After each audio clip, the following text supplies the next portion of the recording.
Dear Minister, in January last year, you charged us, the Public Sector Divestment Committee, with the task of formulating a program for the divestment of government-linked companies, GLCs.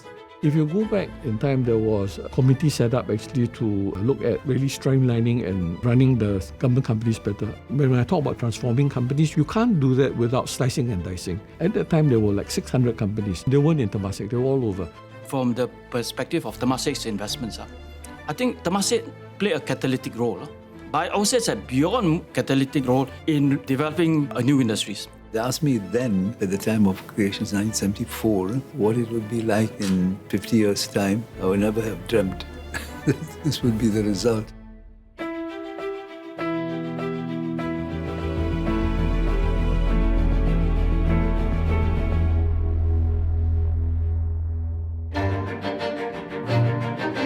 Temasek is a collection of companies. What synergy there is between these companies, I don't know. But does it really matter? Because if you treat each company as an asset, size it up every now and then, and decide on its relevance within the group, you're making an effort to measure its relevance at each point in time. By 1979, Temasek was in charge of 52 companies worth $3.5 billion in gross assets. That year, Dr. Chua Yong Hai was appointed as General Manager of Temasek. He was succeeded by Lam Chung Wah in 1982. At that time, labor-intensive industries were declining, making way for high-value sectors like electronics and petrochemicals. In the 1980s and 90s, many statutory boards were also corporatized, with the stakes acquired by Temasek. Changes in the Temasek portfolio would eventually reflect Singapore's own shift towards industrialization. Temasek adopted a three-pronged approach that involved 1. Acquiring new investments, 2. Fostering cooperation between its companies, and 3. Divesting some existing investments to be a more active and independent investor. Simply put, corporatization is transforming a statutory board into a corporate entity. The transfer of such entities into the private sector hands is called privatization. And that includes even selling or transforming such entities. Examples of previous stat boards were Singtel, Singapore Power, or even PSA Corporation. These were statutory boards, entities owned by the government. They went through corporatization. Later on, they were privatized into the hands of Temasek. And from then onwards, Temasek can keep some of these companies as private companies, like PSA Corp and Singapore Power are today private companies, still wholly owned by Temasek. Whereas in Singtel, it went through a listing and is now a public company.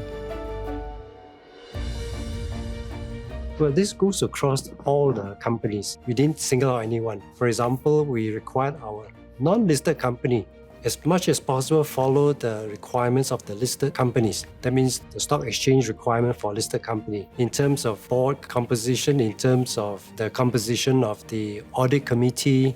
And in addition, we inform our portfolio companies that they should consider setting up their nomination and remuneration committee to look at selection of directors, how much to pay directors, and how much to pay their own staff. It is to make sure that there's no conflict of interest for the benefit of the companies and for the shareholders. In line with its mission, Temasek reduced its involvement in non-essential commercial activities. To avoid competition with private sector, Temasek gradually divested from non-core businesses. So companies that we believe that they can continue to do well, able to adjust to a new environment, will stay invested. Whereas companies that we think there could be a better owner to help them scale, to help them be more effective in the areas better than Temasek, we should not be afraid to let them go. And that has been our approach, focusing on the commercial outcome for Temasek as well as the portfolio companies. This approach helped Temasek's companies weather the storm of the oil price collapse and the Singapore recession in the 1980s. A steady pipeline of domestic infrastructure projects led by Temasek helped deepen the Singapore economy, like the Petrochemical Corporation of Singapore and the Singapore Petrochemical Complex. So in the 1970s, I think we saw that No doubt we were a major refining center in the world, supplying refined petroleum products to the regional markets. We were also seeing that countries in the region were beginning to put up their own refineries to support their domestic needs. So our petroleum refining industries needed a boost. But investments in the petrochemical project is actually very capital intensive. I think it was $1 billion investment commitment at that time. And you need someone beyond playing a catalytic role, but also a playmaker to really invest in both the upstream companies and the key downstream companies to really help to start up a whole complex, you see. Temasek funded key industries, aiding growth and innovation. Projects were either promotional, encouraging new industries, or strategic, securing vital supplies like fuel and energy for Singapore. Its investment in the complex had a catalytic effect. It attracted major oil companies and spurred spin-off industries like engineering support services and plastic fabrication. So eventually we started out in 1984, and I think the market outlook was quite good. At that time, there was no petrochemical complex in Southeast Asia, so we were the first one. And the demand for petrochemical products, especially for plastics or whatever, was rising. So it was a good opportunity. Temasek anchored all these investments.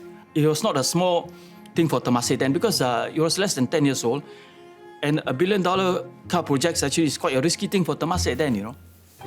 Temasek leaders continued to partner companies essential to Singapore's future growth as they evolved their businesses. Examples included SIA, propelling Singapore as an aviation hub. Likewise, DBS was contributing to Singapore as a financial hub, while PSA made Singapore a maritime hub.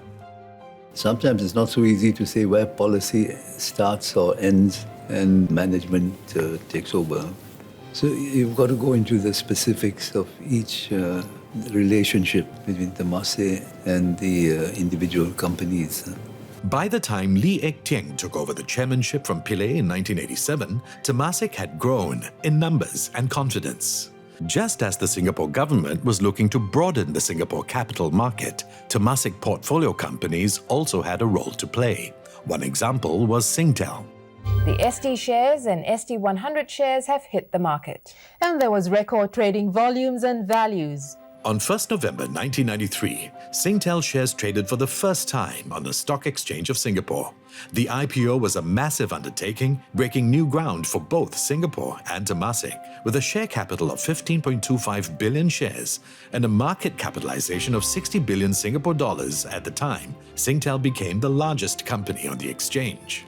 As its portfolio and resources grew, Temasek was ready to undertake its next transformation into an active investor.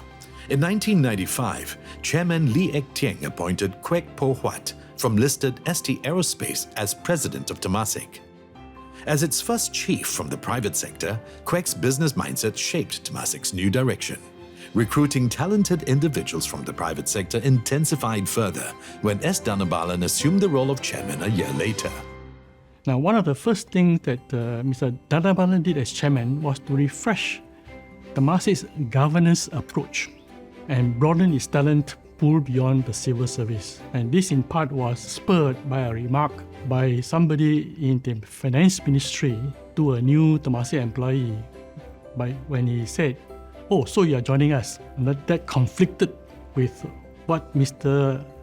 Dhanabalan had in mind about what is appropriate or the proper governance between the Ministry of Finance and Temasek. And so then he embarked on the recruiting good people, stalwarts in the industry, to join the board of Temasek as independent directors. Mr. Dharan felt that it was necessary for Temasek to be able to venture beyond that custodian role into more active investments. And so he felt that he needed to recruit people who had the courage to take risks and who know how to mitigate risks. The first thing is look for good people to be in your team. I have learned that a leader cannot actually perform without very good people with him. And most often he must get people who are better than him. If the leader is afraid to get people who are better than him, he will never be able to raise the standards in the organization which he leads. Dhanabalan reshaped the Temasek board, bringing in private sector movers and shakers such as Kwa Chong Seng of ExxonMobil Asia Pacific, Kwa Hong Pak of Comfort Delgro and SBS Transit, and Ko Boon Hui of Hewlett Packard. Chairman Dhanamalan at the time very clearly understood, because he came from basically a government background, that we really need to have more commercial people in Temasek. Before assuming his role in Temasek, Dhanamalan served as Minister for Foreign Affairs, National Development and Trade and Industry. He steered the company through major economic storms and reshaped Temasek's investment strategy from one focused mainly on Singapore to one harnessing the twin engines of growth in Singapore and in Asia. Under his chairmanship, Temasek's portfolio grew from 70 billion Singapore dollars in March 1997 to 215 billion Singapore dollars in March 2013, amidst a turbulent era. Now, this is more easily said than done. Not every investment is going to succeed. If every investment succeeds, it means you're not taking enough risk. Temasek's success today is a tribute to the visionary pioneers who meticulously laid the groundwork for its successive stages of growth. Temasek Holding those days was a small organization, very small organization. Current companies like Singtel, DBS, even POSB, the asset size grew substantially. And also the available funds for investment also grew. And that's when Temasek really took off. We began to look for investment opportunities outside Singapore. There's always one thing that remains constant, and that is change. In 2013, shipping pioneer and former union and political leader Lim Boon Heng succeeded Dhanamalan as chairman of Temasek Holdings. He continues to guide the Temasek board to this day, nurturing a global leadership team of diverse talent. For us in Temasek, we must always innovate and to scale new heights in this changing world with its evolving needs. And there is no challenge that we cannot overcome if we have people with the right values, people who are guided by our purpose, so every generation prospers.